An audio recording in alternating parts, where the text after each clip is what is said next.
అదితి ఇంటి దగ్గర పరిస్థితిపై మరింత సమాచారం మా కరెస్పాండెంట్ శ్రీదేవి అందిస్తారు. శ్రీదేవి చెప్పండి, మృతదేహం అదితి ఇంటి వద్ద ఉందా? అదే దీనికి సంబంధించి ప్రస్తుతం అక్కడ ఎలాంటి పరిస్థితులు నెలకొన్నాయి శ్రీదేవి?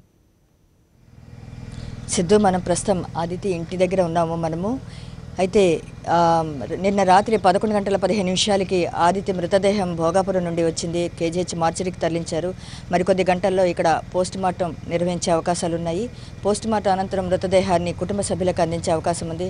అయితే పాప చనిపోవడం అనేది అంటే వారం రోజుల పాటు మానసిక వేదన అనుభవించినటువంటి తల్లిదండ్రులకు నిన్న సాయంత్రం ఈ ఘటన జరిగిన తర్వాత, ఈ వార్త విన్న తర్వాత ఒక్కసారిగా వాళ్ళు కుప్పకూలిపోయినటువంటి పరిస్థితి కుటుంబ సభ్యుల్లోనూ అలాగే బంధువుల్లోనూ కనిపిస్తోంది. ప్రస్తుతం ఆ ఇంటి దగ్గర ఒక విషాద ఛాయలు అలుముకున్నాయి. అయితే ఇంటి చుట్టుపక్కల ఉన్నటువంటి వాతావరణం కానీ ఇంటి చుట్టుపక్కల ఉన్నటువంటి సరౌండింగ్స్లో ఉన్నటువంటి స్థానికులు ఈ వార్త విన్న తర్వాత వాళ్ళు తీవ్ర ఆవేదన గురి అవుతున్నటువంటి పరిస్థితి మనకు కనిపిస్తుంది. మనతో పాటు ఇక్కడ స్థానికులు ఉన్నారు. అలాగే వైఎస్ఆర్సీపీకి సంబంధించినటువంటి రాష్ట్ర ప్రధాన కార్యదర్శి గొల్ల బాబురావు గారు కూడా ఉన్నారు. బాబురావు గారిని అడిగి తెలుసుకునే ప్రయత్నం చేద్దాం. సరే, ఈ ఘటన మనం ఏ విధంగా అర్థం చేసుకోవచ్చు? వారం రోజుల పాటు మానసిక వేదన మిగిల్చింది ఈ ఘటన. నిజంగా విశాఖపట్నంలో ఈ సంవత్సరం 2 సంవత్సరాల కాలంలో ఇలాంటి విషాద సంఘటన ఎప్పుడు కూడా జరగలేదు. ప్రత్యేకంగా చిన్నారి తల్లి అదితి భారీ వర్షంలో అనుకోకుండా ఆ వర్షంలో కింద డ్రైన్లో పడిపోవడం అనేది ఎవరు కూడా అసలు నమ్మశక్యంగా కూడా లేదు. ముఖ్యంగా ఇక్కడ మనం గమనించవలసింది, ఎందుకంటే నగరంలో ఉన్నటువంటి డ్రైనేజ్ సిస్టమ్ కానీ లేకపోతే ప్రత్యేకంగా మా విశాఖపట్నం నగరంలో ఉన్నటువంటి గెడ్డలు ఎక్కువగా ఉండటం, డ్రైనేజ్ వ్యవస్థ గెడ్డలకి అనుసంధానం లేకపోవటం ఇక్కడ ప్రత్యేకంగా గమనించాలి. ఎందుకంటే కనీసం పాప మిస్ అయిపోయిన తర్వాత 1 వీక్ వరకు కూడా ఎంత గాలించారు. చేయటానికైతే ప్రభుత్వం తరఫున చేయొచ్చు కానీ అల్టిమేట్గా నష్టపోయింది ఆ యొక్క అంటే అదితి తల్లిదండ్రులు, వారి కుటుంబ సభ్యులు. అందులోనూ ఇలాంటి సందర్భంలో ఇంత దారుణంగా విషాదం మిగల్చడం అనేది ఎవరూ కూడా నిజంగా నమ్మలేకపోతున్నాం.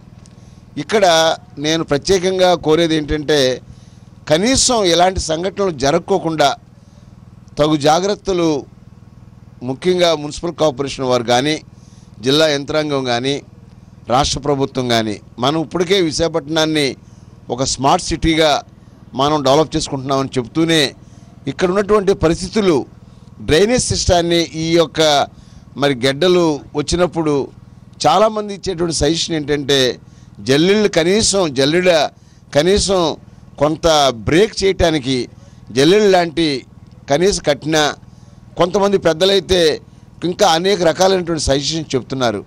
దాని దృష్టిలో పెట్టుకుని ఈ విశాఖపట్నం నగరాన్ని ప్రత్యేకంగా నీటి ప్రవాహాన్ని మనం ఈ రకమైనటువంటి సంఘటనలు జరగకోకుండా చూసేటువంటి ఒక కొత్త ప్రపోజల్ ఏదైనా తయారు చేసి చేసినట్లయితేనే ఈ యొక్క నగరానికి వచ్చే రోజుల్లో కొంత మాకు విముక్తి కలుగుతుంది.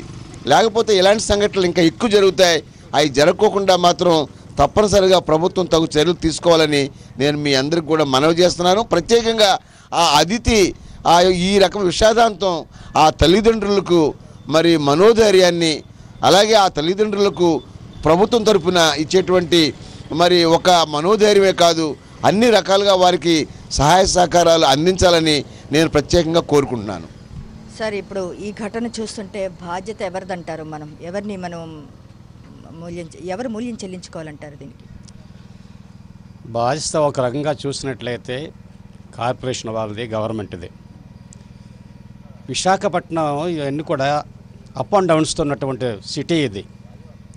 ఈ సిటీకి ఎప్పుడైతే అంత ఓపెన్ కాలువలో డెప్త్ ఉన్న కాలువలు ఉన్నప్పుడు దాని మీద తప్పకుండా ఏంటంటే కవర్ చేయాలి. ఎప్పుడు కూడా కాలువలు ఓపెన్గా ఉంచకూడదండి.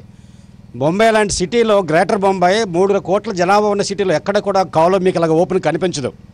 అంత హెవీ డ్రైన్స్ పడుతున్నప్పుడు కూడా వాటర్ ఎలాగ వెళ్ళాలనేది వాళ్ళు ప్లాన్ చేశారు. విశాఖపట్నం ఇండియాలోనే ఒక గ్రేటర్ దీని కింద స్మార్ట్ సిటీ కింద తయారు చేయాలనుకున్నప్పుడు ఈ పాలకుల తాలూకు ఐడియాస్ ఏంటి అయితే నాకు తెలియదు కానీ ఈ సిస్టమ్ మాత్రం చాలా బ్యాడ్ షేప్లో ఉంది. ఇది వాళ్ళకి ఒక లెసన్. ఇది మీరు ఎంత డబ్బు ఖర్చు పెట్టారా, ఎలా ఎదుకరన్నది కాదు ఇక్కడ. మీరు పెర్మిట్ ముందు తీసుకోవాల్సిన స్టెప్స్ ఏంటన్నది మాత్రం మీరు నేర్చుకోవాలి. ఇది ఉన్న అన్ని కాలువలో కూడా మాత్రం మీరు స్లాబ్స్ కవర్ చేసి అక్కడక్కడ మ్యాన్ హోల్స్ పెట్టి ఎక్కడైనా స్టక్ అయినప్పుడు మ్యాన్ హోల్స్ ఓపెన్ చేసి మీకు ఆ చెత్త డెబ్రిస్ చేయాలి తప్ప ఇలా ఓపెన్ ఉంచినట్లయితే మాత్రం ఇలాగ అది జరిగినట్లుగా ఇంకా మిగతా పిల్లలకు కూడా జరిగే అవకాశం ఉంది ఇది.